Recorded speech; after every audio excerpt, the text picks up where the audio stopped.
Salut à tous et à toutes, bonjour et bienvenue sur cette nouvelle vidéo de critique de film. Ça fait longtemps mais me revoilà.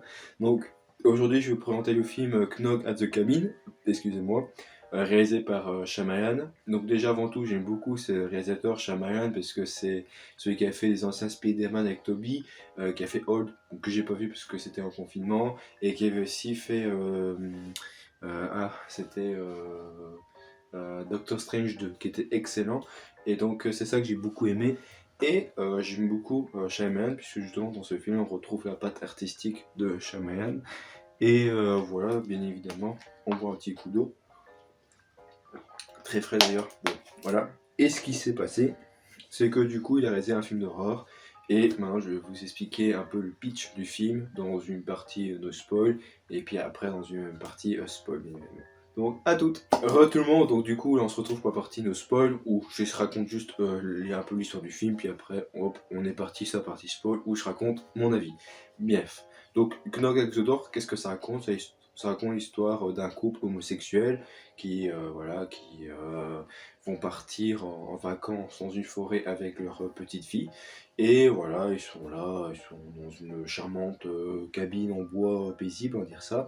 Et à un moment, bah, la gamine va faire, je sais pas moi, on va attraper des sauterelles, et puis elle va faire la reconnaissance d'un type. Et ce type-là, après, enfin, essayer de rencontrer les parents de la gamine en question, mais ils vont un peu trop forcer jusqu'à péter la porte de la cabine. Ah, quand Saxo dort, en toquant la cabine, bien évidemment. Ah, c'était sa pitch, non, je rigole. Et puis après, bon, voilà, ils vont se faire séquestrer, les parents, et puis après, les quatre gaillards vont discuter avec les deux parents pour dire que bah, ils ont été choisis pour sauver l'humanité, parce que si l'un d'entre eux ne se tue pas, le monde va mourir. Et donc voilà. Et puis après, c'est ça un peu le pitch du film. Donc voilà, le destin entre les mains des deux parents. Qu'est-ce qu'ils vont faire? Bah ça, on va voir ça dans la partie spoil, bien évidemment. Donc là, on se retrouve pour la partie spoil, donc à toutes. Donc là maintenant on partit dans la partie spoil, où là je raconte un peu ce que je pense. Donc déjà avant tout, moi j'aime beaucoup Shyamalan puisque justement avant que je vois ce film là, dans la bande annonce, on voyait juste voilà, un petit toc toc, voilà, bon, des passants venaient pour aller séquestrer les gens, comme un peu le film Strangers, vous savez. Et du coup je me dis bah tiens, c'est marrant parce qu'il n'y a pas de scénario, c'est pas le non scénario, c'est que dans la bande annonce ils montrent rien. Et ça j'aime beaucoup, c'est un peu du Shyamalan puisque on montre une situation terrifiante et puis c'est tout en fait. Et ça manque beaucoup dans beaucoup de scénarios puisque bah, malheureusement on montre quasi tout.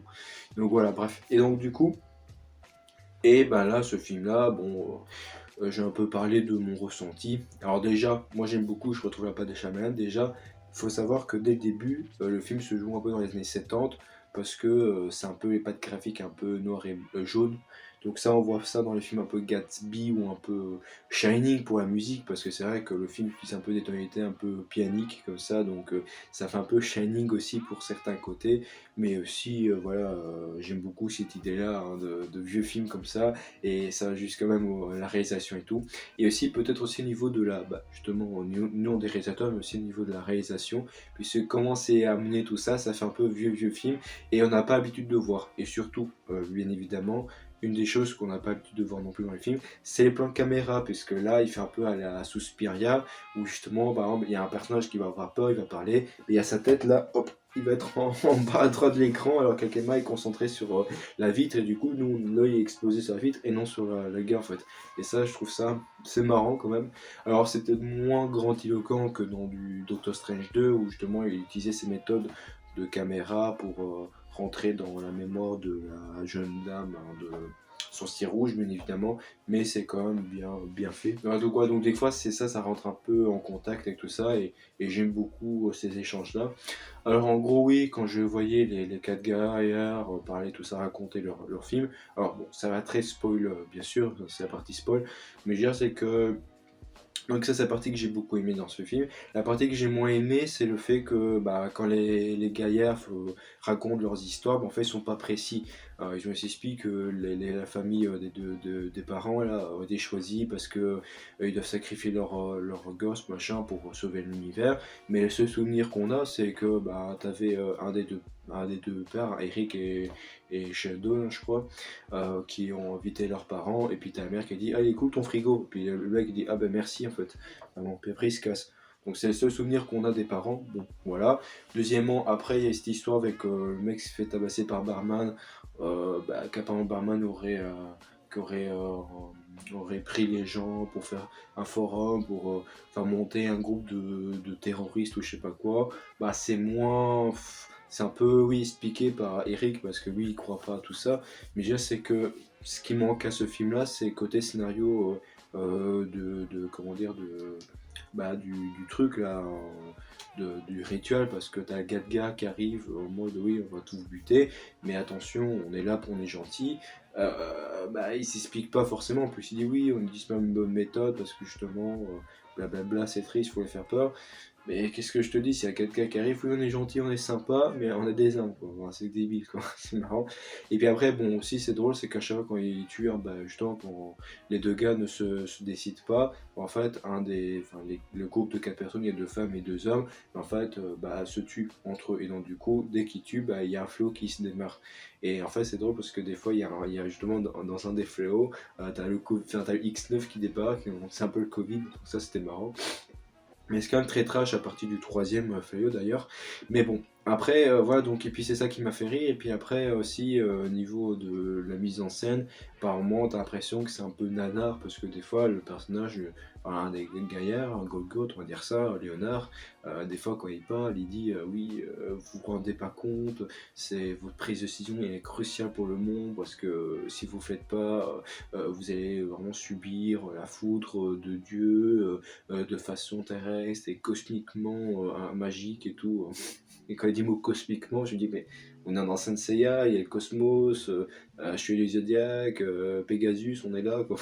Non, mais c'est marrant, quoi. Bref, mais bon. Après, c'est pas vraiment un nanar, puisqu'au final, le film se prend au sérieux à partir des 10 dernières minutes, du coup. Et aussi, moi, ce que j'ai beaucoup été un peu tristé, c'est le fait que, à la fin, quand on découvre que les 4 gars ne mentaient pas, qu'ils disaient une vérité, c'est un peu triste, hein, quand il y avait un des 2 parents qui ont survécu et qui a repris allez, parce qu'en fait, il y a le Golgoth, Léonard est professeur de sport, et justement, quand il prend le tableau avec tous les signatures des élèves, c'est un peu triste, et j'ai une petite larmichette, sachant qu'en plus, le film est un peu décroché quand il parlait de Dieu ou je sais pas quoi, donc en mode témoin de Jéhovah, comme il disait, donc soit. Mais aussi, ça aussi, j'ai beaucoup aimé, c'est grand jeu d'acteur, parce qu'il y a un des acteurs qui est joué dans Harry Potter, c'est le rouquin, mais je sais pas comment il s'appelle. Et le mec en question, à un moment, quand il voulait attaquer les deux parents, justement, à un moment, tu voyais dans son regard qu'il était un peu mélancolique, qu'il voulait pas, en fait, mais en même temps, qu'il essayait de les attaquer, quoi. Et ça, ce jeu de regard, ça, c'est vraiment du très bon acting, parce que c'est compliqué à mettre en avant ce sentiment-là, où quand on veut attaquer quelqu'un et qu'on n'essaye pas, voilà, on est pris sur le fait, donc du coup, aïe, on n'est pas bien quoi, donc c'est un peu drôle quoi. Et ce qui se passe c'est que justement après qu'est-ce que je peux dire d'autre, que le film en soi est pas top parce que moi je m'entendais à mieux, mais bon voilà, j'ai quand même bien passé un bon moment.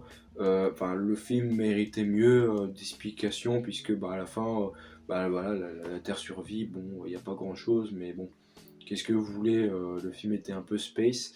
Alors, ouais, bon, version woke, il n'y a pas rien de woke, parce que oui, on met en avant une blague, ouais, elle meurt, donc ça c'est bien, mais dans le sens que, voilà, on a un peu marre de tout ce du woke de merde, donc bon, voilà, c'est comme bien amené, voilà, c'est pas la petite blague qui est en mode, je survis parce que je suis noir, quoi, enfin, faut arrêter, quoi. Bon, donc là, je suis quand même content, et puis voilà, et puis après, c'est quand même assez triste parce que voilà, j'ai pas mal, voilà, j'ai quand même été pris, surtout c'est aussi au niveau des scènes d'égorgement, où c'est vraiment, on le montre pas, mais la façon dont c'est vrai qu'au niveau, parce que jamais joue beaucoup sur les sons, et ça c'est rare, c'est très très bien, qui joue beaucoup sur les sons, donc j'avoue que j'étais un peu mal au point là-dessus, donc bref, mais bon, en tout cas le film était, j'ai rien à dire à part que le film, c'est un peu comme Arthur Malédiction, dans le sens que ça se passe dans un petit terrain et on s'échappe plus, puis à la fin, on arrive à s'échapper, mais ça passe sur un terrain, c'est un peu, comment dire, j'ai pas le terme, mais de Sartre, là, ah oui, mais vous m'avez compris, voilà, c'est un clostrement humain, je sais plus, Je sais pas le terme, mais je trouverai un jour, il n'y a pas de problème. Mais bon, voilà, c'est un peu du Jean-Paul Strat où voilà, on est enfermé chacun dans une maison, dans une pièce et on peut pas s'en échapper. Donc voilà, donc, c'est marrant. Bref, et donc du coup, c'est ça que je veux dire. Et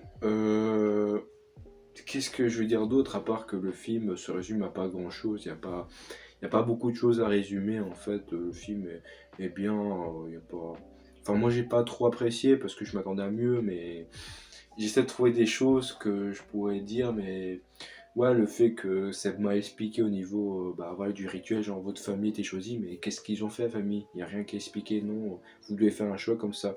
Mais aussi, au niveau des parents, ils n'ont pas des trop défendus, ils ont dit, bah oui, mais ça peut être, ça peut être d'autres personnes que nous, parce que voilà, vous arrivez là dans d'autres cabines, mais ça peut être d'autres personnes qui viennent ici, enfin, pourquoi nous? Donc c'est ça qui est pas trop expliqué, et puis voilà, puis bon.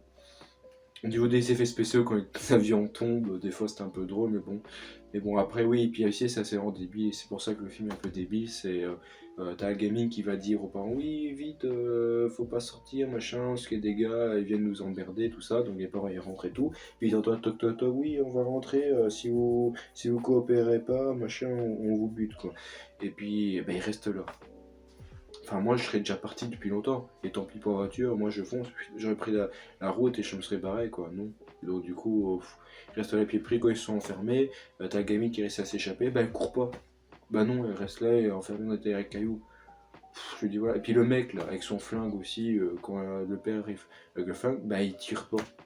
Enfin, t'as juste les autres qui l'en empêchent en les attaquant sur la jambe, mais ils vont pas les tuer, quoi. Enfin, c'est un peu triste, donc bon. Et oui, aussi, ça aussi c'était bête, c'est qu'à la fin, quand t'as un des deux mecs a une vision, il a tout compris, puis il dit oui, en fait, les quatre personnes qui sont là, c'est l'accompagnement, le soin, machin, c'est quatre chevaliers d'Apocalypse. Et moi, je suis en mode, sans blague, je sais que c'était les quatre chevaliers d'Apocalypse, la façon dont c'est venu, je suis en mode, ah, c'était un truc biblique, machin, en plus ça parle de Dieu, donc je dis jugement dernier, inquisition, tout ça, bon, c'est forcément quatre chevaliers d'Apocalypse, puis quand il dit ça comme ça, en mode révélation, j'étais en mode, pff.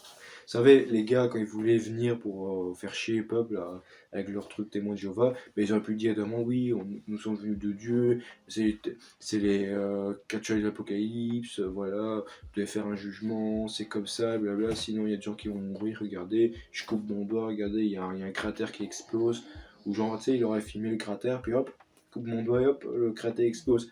Là, ça aurait été donné, ça aurait été ouf, genre un peu vraiment très très nana, tu sais, il rentre et les éclairs, vous coopérez pas avec nous. Putain, la cheminée qui explose, quoi. Ça, là, franchement, là, ça aurait été bien. Je pense que rendu en animé, ça aurait été excellent, quoi. Mais bon, voilà, c'était. Moi, ce que j'ai me dans Shyamalan, on va dire, c'est que le mec, il pose, il a le temps de raconter une histoire, c'est pas très. Lui, il est pas très, très surréagi, voilà, c'est vraiment on pose, etc. Donc, bon, là-dessus, c'était nickel. Donc j'ai pas grand chose à dire à part que voilà, n'hésitez pas à vous abonner, à commenter si vous avez vu le film ou pas, dites-moi ce que vous en pensez. Bien évidemment, je vous remercie de m'avoir écouté, donc n'hésitez pas à regarder d'autres vidéos et je vous dis à la prochaine. Au revoir.